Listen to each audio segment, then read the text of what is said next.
right, so this week, very big week in terms of comics for a certain group of fans out here. We've been waiting for years throughout the heartbreak, the delays, the resentment, the frustration. Static Shock finally came back in comic book store shelves with a new issue number one as a part of the Milestone Returns series revival.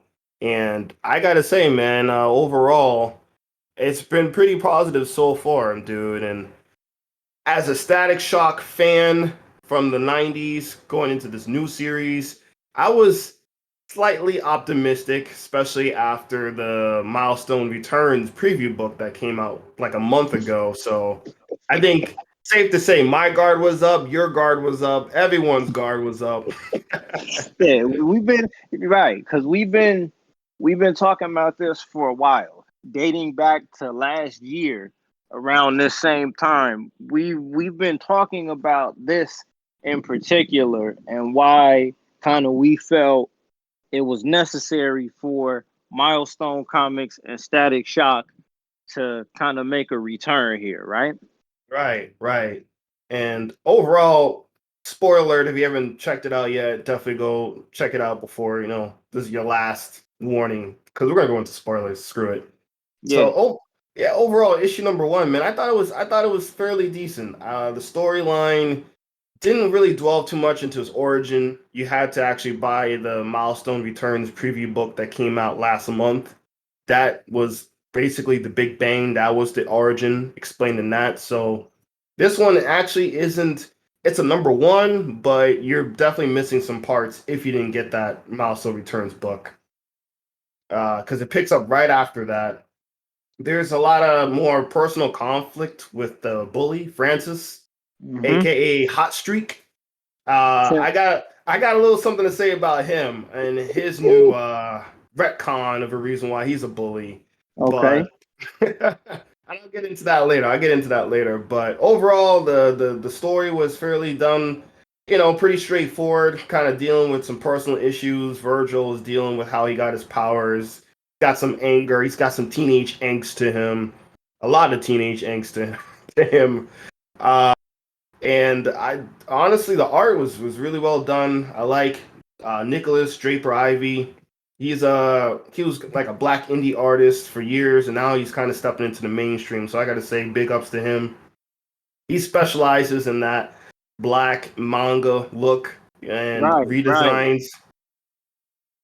Yeah, Right. yeah, he killed it. He absolutely. If you were talking about a modernization of a '90s title, this was the man for the job to give the styles and fashion and clothing and looks to everybody in this book. It definitely screams 2020, 2021, and not 2001, 2005. Mm-hmm. I agree with that because the artwork is very clean. It's very clean, and you could kind of tell that by looking at it. It is heavily influenced by that manga kind of art style, but it also kind of looks a little bit I don't want to say cell shaded, but it almost like the artwork is drawn in a way to where it looks like it's moving on the page. You know what I'm Hmm. saying? That like Yeah. yeah, it looks like it's moving on the page, and for the most part, I'm actually kind of scrolling through it right now because we review. I kind of like to go through certain panels, but what I Right. like about looking at this is okay. You have the panels, you have the individual kind of artwork, thought bubbles, whatever you want to call it, dialogue boxes, but the white background that most of these panels have, like in the back of the individual artwork, kind of draws more to it. It kind of it kind of makes your eyes focus a little bit, and I think that kind of helps it because it doesn't look like I don't read manga, so it, it kind Hmm. of it kind of makes it to where with these backgrounds, like there's pages where there's a black background and a white background, but it makes it to where you are trying to look at everything that's on the page as opposed to just reading the dialogue and getting on to the next page. So I definitely can appreciate that for sure. Yeah, man. You're talking about like it's like more of a simplistic style of the artwork, not in the sense of like it's not highly detailed, but in the fact that there's less mess going on, right? Like Mm-hmm. sometimes a lot of comics have a lot of background shit that goes on that you don't really pay attention to, and it's not really worth paying attention to in the first place. So there's a lot of your eyes just kind of just travels along. It's a little bit. This is a little bit more guided. This is a little bit more pristine in the sense of it allows you to take in more of the art, allows you to take in more of what's happening, and it doesn't just become kind of like a jumbled mess. You know what I'm saying? To the point where you're just colorblind to some of the details. You know, so Yep. I could definitely agree with that. The art style and Static. Virgil looks great, man. Static Yeah. looks, man. He got the drip, man. He. Yo, man, he's got the swag in this series, man. From his normal look and then the official costume look, definitely a 2020 2021 visual appeal to the character. And I would So say, oh yeah, go ahead. no, go ahead, brother. Go ahead, bro. I I was get gonna it. say almost like a semi, like if the Boondocks were to get a reboot, this is Right, definitely, I think, the art style. This is the artist to do it for. This is what they're looking right. for right here. I agree with that. So this is kind of what, and this is one of the things that kind of surprised me in reading it and looking over it, because we kind of talked about how the animation style of the series was kind of in that, like, they didn't have a choice. Every TV show during that DC animated universe era on WB was going to be animated the exact same way, Oh yeah, minus minus a couple, minus the setting of where the shows were taking place. All of the shows were kind of meant to have that same animation style. You know, Batman the animated series had the same animation style as Superman. The only difference is that Gotham was meant to look like an older city than Metropolis. The same right. way that Static Shock was might have been a little bit more colorful, it was meant to be a little bit more modernized, but still had that same animation style. What I like about this particular comic is that this issue number one is very serious. Yeah, yeah. Ain't no bullshit. No, witty Nope. banter. No jokes. This is pretty straightforward melodrama here. Yes, this is very serious. But what I will say is that it's not dark yet. It's serious without being necessarily grim and gritty, which are two words that I hate to use in relation to comic Mhm. books. But Yeah, I I can appreciate that. Yes, these are young people who are the center of the story, but I don't get the I don't get the vibe that none of the characters that have been in this issue number one are doing too much, or that they're over their head and reaching with trying to be adults, or reaching with trying to get into things above their age group. You know, I guess I just said the same thing twice, but you kind of get what I'm saying here. Like, everything yeah, is contained. Even though this is a serious story, Static Shock isn't trying to save the world right now, and the bad guy, the antagonist in this story, isn't trying to end the world or take over the world. So the believability factor of what these characters are experiencing enhance the overall kind of content. You know what? At least that's the feeling that I get in looking at this. mhm, We get issue number one.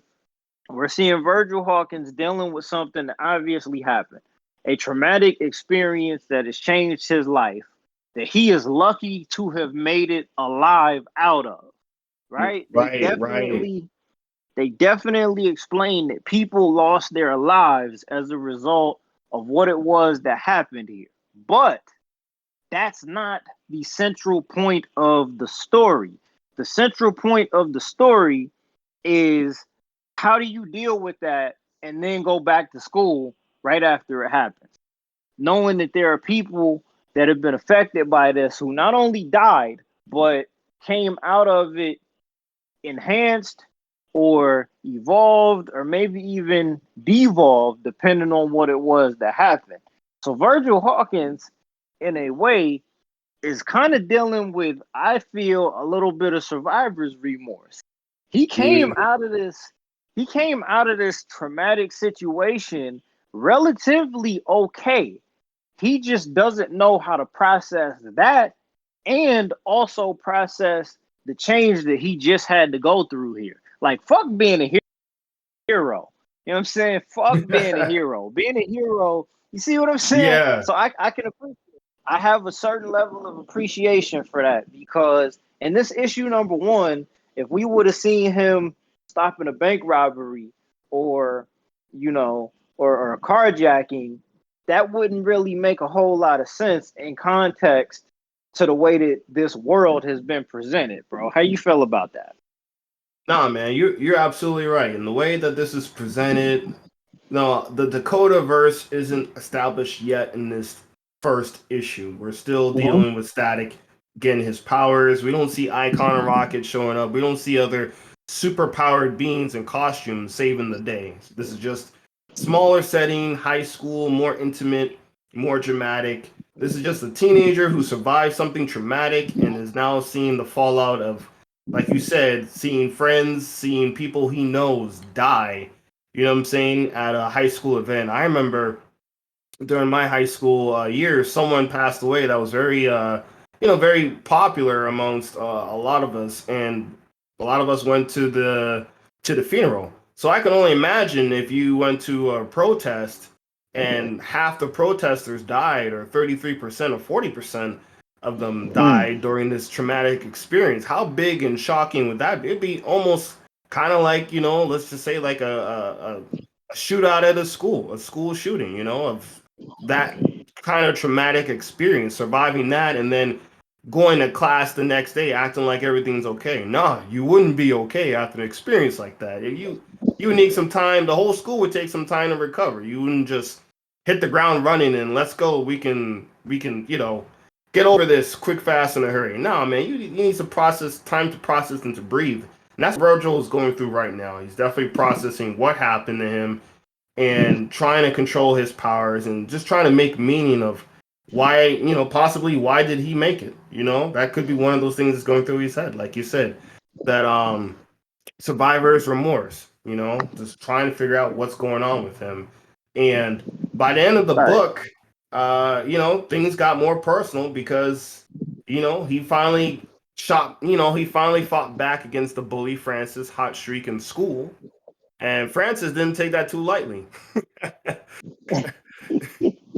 he yeah, he wasn't gonna take that L on the low, man. He was looking for blood near the end of this issue, man. Yep.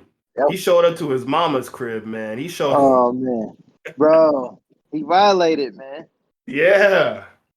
You know what I'm saying? He did that. Where your grandma stay at, huh? Like, Like, bro, yeah, he violated, man. Super, super violated, bro. Like, of course, and that's like when you're in high school or you're in school, like everybody kind of knows where everybody else lives at.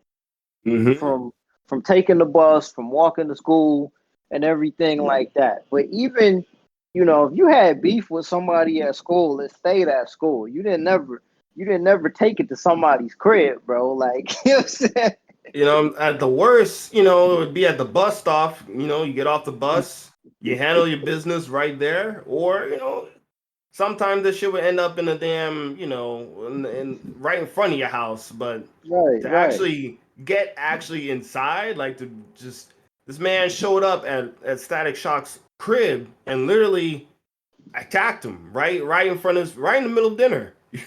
Like Yeah, bro. so attacked him right in the middle of dinner. Static through his dad's training, he got the upper hand and Hot Streak was like, I'm not taking this L again twice like this, man. And Oh, oh bro. man, you may beat me down, but guess what? I'm gonna get the last slap and burn Static's home down, man. Just to Nah, I the can't. I can't even front, bro. That's a terrible name for a super villain, man. Hot Streak. That's a terrible name for a super villain, dog. That is pretty 90s, man. Hot streak. What the hell, man? Like somebody was playing NBA Jam back in the day, bro. Oh, for sure, for sure. Somebody in Um, Milestone Media was heavily playing on the Genesis or something. now the original version of Hot Streak. What's the details on him, man? What's the details on the original Hot Streak? The original Hot Streak definitely didn't act like some wigger. You know what I'm Yeah. saying? He was definitely more of a straightforward kind of high school bully. And in the animated series, he kind of had like almost like a 90s boy band look with his hairstyle and his clothing a little bit. Mhm. Almost like a NSYNC member, sort of, with a little bit of Mhm. baggy pants. But this one, he's straight up, man. He's He's he down. got he's got his black card, man. In this series, dude, he got Oh man, he's down, right? he's He's down. down. Apparently, he's down. He's apparently so down, and this is one of my little bit weirdness with it. He is so down that he can actually challenge other black people on their blackness and bully Uh, you for not being quote unquote black enough. wait. This is on page, huh? This is on page. This is what page was it? Oh no. This goes back to the Milestone Returns book. It was Okay, it was so explain yeah. this was issue 0. That was on issue 0. So maybe that might get retconned because that was written by not the current author, but by you know who. Yeah.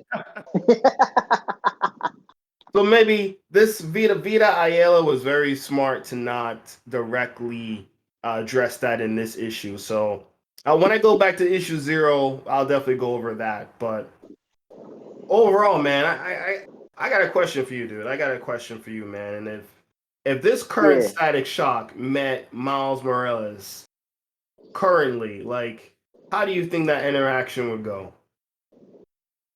Mm, Because I mean, uh, Static is the prototype. Static is the prototype for Miles Morales. right. Uh, I feel like Miles is a little bit more of that.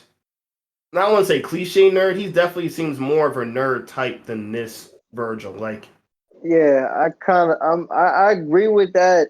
Like with with Miles Morales, I get more of a vibe of prodigy, like child prodigy type of hmm vibes off of Miles Morales. At least in my opinion, I feel that Miles Morales is almost a okay. Prodigy might be the wrong word, but if Miles Morales didn't end up getting bit by a spider and becoming Spider Man, he still would have ended up being someone who could make a difference and right. change the world or at least affect the lives of the people who are in his immediate circle.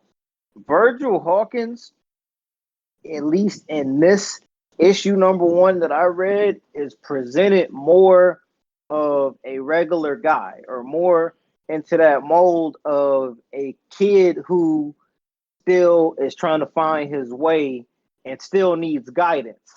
hmm You see what I'm saying? Still Yeah. relies heavily on, his family and his foundation. Miles Morales was going to be not set, but Miles Morales was always presented as being self-sufficient in a way to where when he was in situations where his life was in immediate danger, shortly after getting bit by that spider, he was resourceful and smart enough to figure out a way to handle that.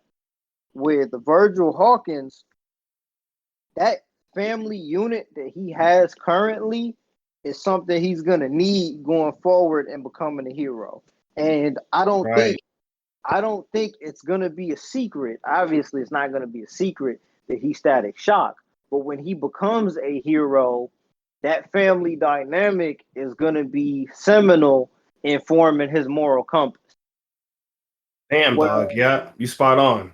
Yeah, whereas I think, especially now, you got me thinking back to the TV series, especially when you put it in the context of the only difference with like the supervillains. Some of the supervillains on that show went to school with Virgil Hawkins. In this case, Hot Streak also goes to school with Virgil Hawkins. I'm sure other characters are going to manifest that go to school with him. But the Yep. difference between him and them is going to be that family dynamic and that foundation for him to fall back on. The moral compass is what separates some of these people that have been affected by the Big Bang. Virgil Hawkins is just fortunate enough to where he has that family unit there to help him form it. That's the difference between him and Miles Morales. I think if the two of them met, I don't think they get along very much. Yeah, man. I feel the same sentiments too. I feel the same sentiments too, man. I just feel like Stag Virgil would be a little bit annoyed, I think, with Miles. I think Miles would be a little bit off put with Virgil in the way he's a little bit more stoic as it Yeah, currently stands, because that might change later on. But as a issue number one of this static, definitely seems more stoic. And Paulie would honestly like groan at the one liners that Miles would be saying or some of the lines he'd be saying or whatever. He'd probably think he's a cornball, to be honest. yeah. And you know what, bro? Like, I'm not actually bothered. And normally normally I'd be bothered by that overly stoic kind of, too serious type of character. But I'm not Mm-hmm. bothered by it in this instance because they didn't present this Big Bang incident as being a lucky situation. He's not happy that he came out of this with superpowers because he could have fucking died. You know what I'm Right. saying? Mm-hmm. This ain't Peter Parker. This ain't Peter Parker getting bit by a spider and then the next day standing on the rooftop saying "Go Web, go." No, you know what I'm saying? He Nah. like I don't think that once this situation with High Streak is done, like Virgil Hawkins ain't gonna be cage fighting to build up a down payment for a new house. Nah, man, he's not going to be charging electric powered EV vehicles either. Like, this guy he's got some issues, man. He's definitely got some issues, and it's not an easy experience to just I'm gonna go be a crime fighter now. Nah, man, I like that. We'll see how far along this goes for the transition. Honestly, they could kind of take their time with it. There's no immediate rush. If they can build it up to make it seem worthwhile and to make it seem something, because what you brought up, the family dynamic, that is different in the original series. I think a few of his friends found out later on, but his family didn't know, and he kept his secret identity going for a bit. Well, this one is like from day one, they know. You got a few friends that know, and his family, they know he's got powers. Mm-hmm. So, and his enemies know too. He's Yeah, got powers as well. So that there's that interesting dynamic. And I never thought about the Bang Babies, how that might play a difference of him having that core family mechanics that might make him turn for to be a hero and to have a head on his shoulders, while others who come from broken families who may not mm-hmm. have a proper father figure in their lives, et cetera, who might sell drugs, drug dealers, gangbangers, whatever. Whoever these guys are going down the wrong path of life, they can turn their abilities into doing things for the worse, like the character like Holocaust and other characters like that. So And that's a I mean, very interesting point you brought up. yeah, like that's pretty deep right there too, bro. Like, you know what I mean? That's actual depth right there. And it adds something to it. And I like that they didn't force that. I like that, okay, just by seeing a black family together, you Mm-hmm. know that this is something that's important to that character. It's not like they browbeat you with the fact that Virgil Hawkins lives in a home with two parents. They did not overplay that to where you rolled your eyes at it. See what I'm saying? And I can Nope. appreciate that. I can really appreciate that because later on it's going to mean even more when you see him put it all on the line with his family. So, but getting into some of the panels here, let's see Okay. here. Go for it, man. Yeah, let me go back because this really wasn't that like this really wasn't a long issue either. I don't know the exact number of the pages, but this wasn't a very long issue. They told the story they needed to tell and kind of got out of the way here. But okay, let's see here. And this is I think this might be like a YouTube video or a podcast that he's listening to, but that's what we're calling it here in Dakota City. Because there was a before and after. The cops unleashed hell on these protesters. I heard rumors of gas. I heard rumors. The gas was courtesy of Alva Industries and it was untested. Guess we were the guinea pigs. They gassed kids who were begging to be seen as human. They watched them die without ever trying to help. But that's not the end of it. The folks that managed to survive are deep in the trenches of the suffering. Wow. Wow, bro. Like, Yeah. it has some artwork of some of these kids who are mutating and they don't shy away from it. But the thing is, this isn't like overly graphic.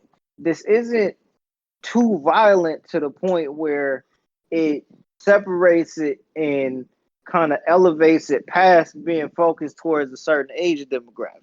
But for this panel in particular, they're referring to the situation that happened, but they don't get too far into detail about it. Now, is that kind of explained more in the issue 0, or is the details behind this Big Bang going to be revealed like later on? They revealed the Big Bang in issue 0, and this page actually was already done in issue 0. This is like a shortened version. Though the 2 pages that you see with this podcaster was about 4 pages in issue 0, or 3 pages, just kind of summarized downward to give you more of a brief introduction to what actually happened. The two guys you see, the demon looking guy and the guy with the Sub-Zero mask, those guys were already introduced in issue 0. There's already kind of a follow up onto those guys, and the one on the left, he pukes like acid. You know what I'm saying? And the one on the right looks like a demon. So his parents, Yep. kind of left him. Say they thought he was fucked. They thought he was demonic. So that stuff was a little bit more explained in issue 0, and they summarized it cleanly in these 2 pages right here. So it's honestly in a way that I know some people will be missing some pieces for issue 0, but they did it in a way to where you weren't completely lost without it. So that's a little bit of a recap, but I don't mind it because I think the art's is better done this time around than previously. But it is, I mean, it's not too graphic. There was blood involved. There was people screaming. Flesh was coming off. It was a very, it wasn't a fun way to get powers. I'll tell you that. No, not at all. Not at all. Like this looked like it sucked, bro. This looked like a terrible, terrible situation to be in. So I guess it kind of not in closing, but I have a feel like when is the next issue coming out? Is this something that they're going to be doing monthly, bi-weekly? How often will they be dropping Static Shock issues? Oh shoot, dude! I think it's gonna be like they got 6 issues planned for all these milestone return series. Mm-hmm. And whichever one sells the most probably will be continued for another batch of issues. So I think the next one of this one comes in not July, but I believe August. It's going to be a little bit of a slow burn. I don't think they're coming out like every month, because I think Okay. next month is going to be Icon Rocket, and then and then the month after that is going to be hardware. So they're like releasing the new series like every month. Every month there should be a milestone comic, but Mm-hmm. it'll be like by the time hardware drops, Static 2 will drop afterwards, and then Icon of Rocket #2 will drop. So every month should be a milestone book, but it just may not be the same series of the milestone line that drops every month. Okay. So So yeah. um, based off of, I mean, because you read issue 0 and we both read issue number 1, do you have expectations? And if you do, like, what are your expectations for this new run of Static Shock? Because obviously, I mean, I don't think we've seen Static Shock on page since New 52. Static Shock was not a part of Rebirth, was he? Nah, he wasn't. He's had a few appearances in the Teen Titans, Mm-hmm. and that's about it. So it's been a long time since we've seen Static actually do anything animated or on page, on paper. So my expectations for this series going forth after this is to tell.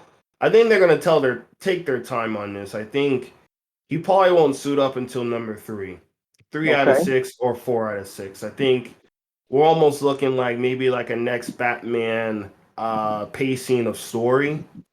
Um, I think with this series, I don't really have. I'm not sure where the story is exactly going. It's definitely more personal.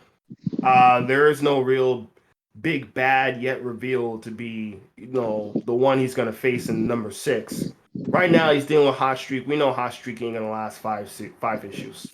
This is probably gonna get settled in the next issue, and then after that, whatever else happens, whoever else he encounters, he'll encounter. But I think it's gonna tell a straightforward story. I think this is gonna be a little bit safe, but they're gonna want to build the characters. They want to build the family dynamic. They're gonna build Static up so that when season 2 comes out, we're all ready to go and we're already invested for him to do more things. So I kind of expect almost like the next Batman, straightforward. You get a little taste of the character being a hero. You get a little taste of the personal life. You get just a little bit of a taste of everything that makes you feel good. And you're like, you know what? I want to see more of this continuing on forth. And I'm looking forward to the next Batman, Tim Fox's next series of books.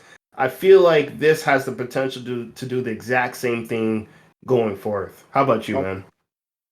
Okay. I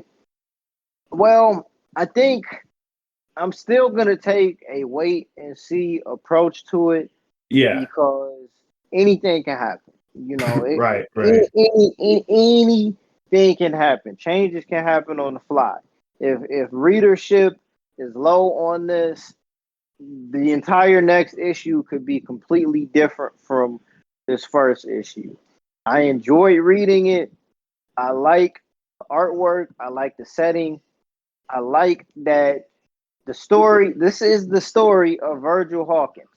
The most important element of this story is how Virgil Hawkins interacts with the world around him. We're not getting an overload of information. We're not getting too many background characters. The story of Virgil Hawkins is what needs to be told for this particular series of comic books.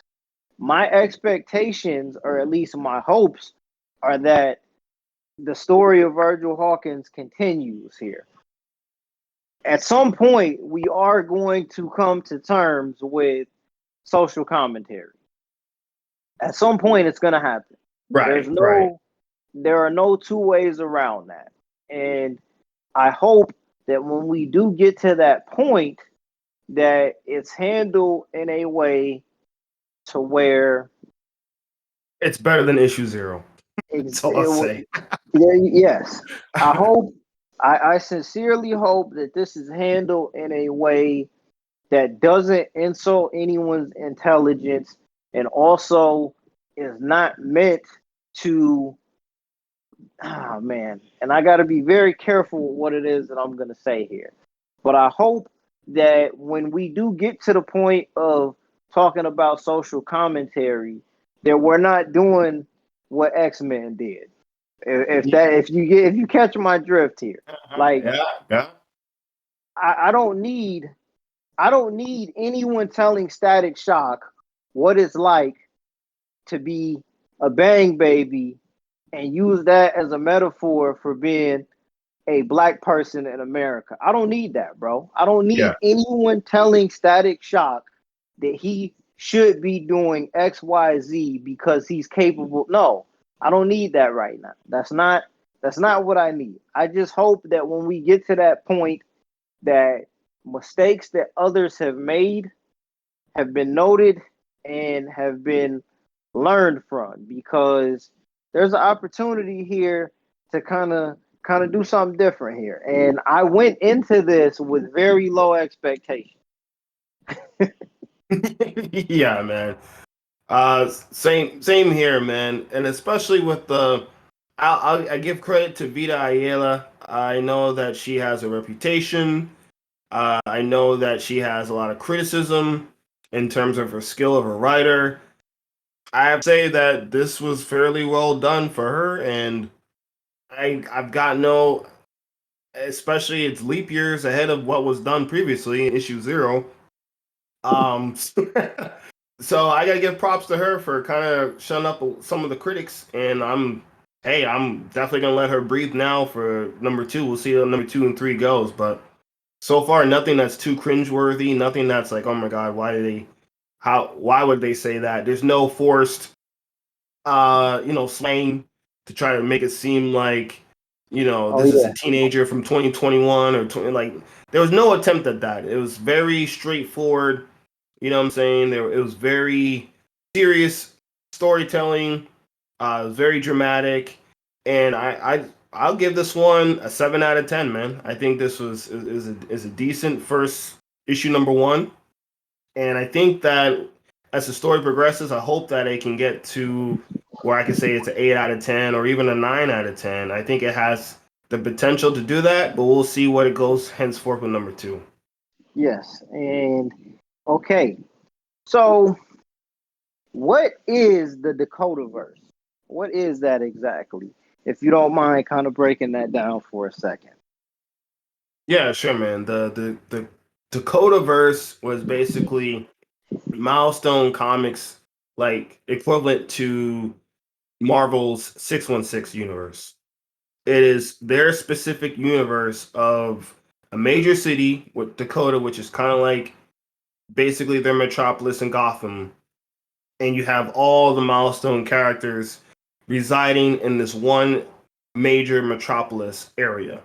So everyone from Blood Syndicate to Hardware to Static to Icon and Rocket, they all pretty much work within this area of the city of Dakota. So it's just a name for Milestone Comics universe, their own universe, the Dakotaverse. That's really what it's all about. Okay, Icon and Rocket.